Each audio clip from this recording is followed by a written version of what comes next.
Evet. Çok dikkat et Krem. Çok dikkat et. Sakin. Hadi yavaş dur. Patlasın yapalım. Valla ben de bir 10 gündür gelmiş ya. 10 gün oldu ya.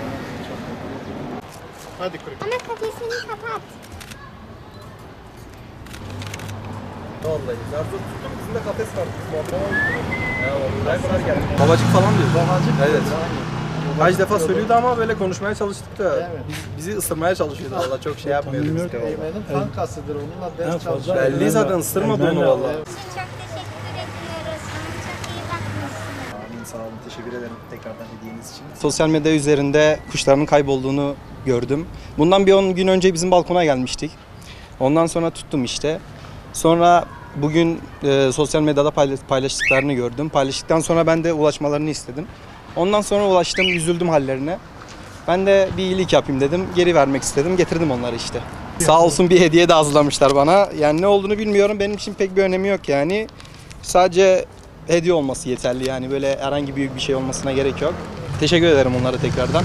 Yani onların mutlulukları benim için yeterli yani.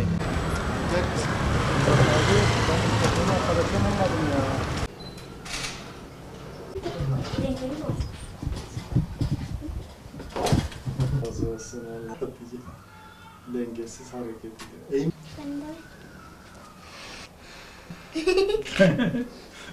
Oo.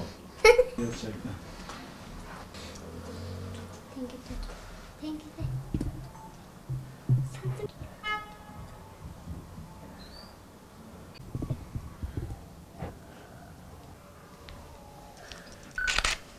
Bu da sen yapacak mı?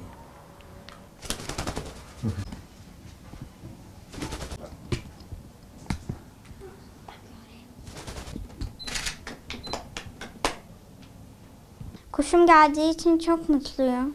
İyi ki geldi. Onu çok özlemiştim. Hatice de onu çok özlemişti. Onu çok seviyorduk. Onu hep rüyalarımda görüyordum. Hayallerimde vardı. Onu bulabildiğimiz için çok mutluyum. Bir abi bulmuş, balkonuna gelmiş, konmuş, yakalamış.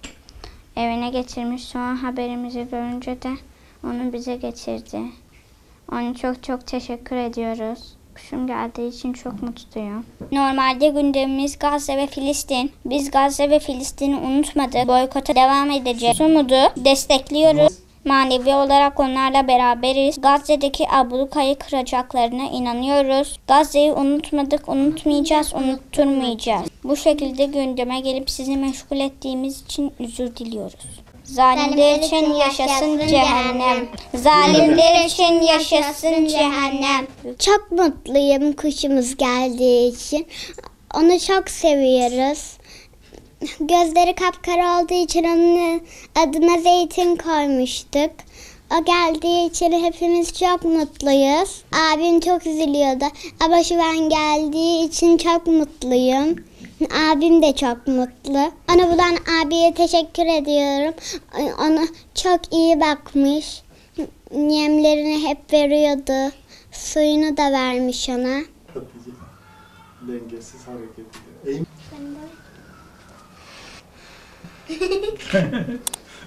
Oo. Gerçekten.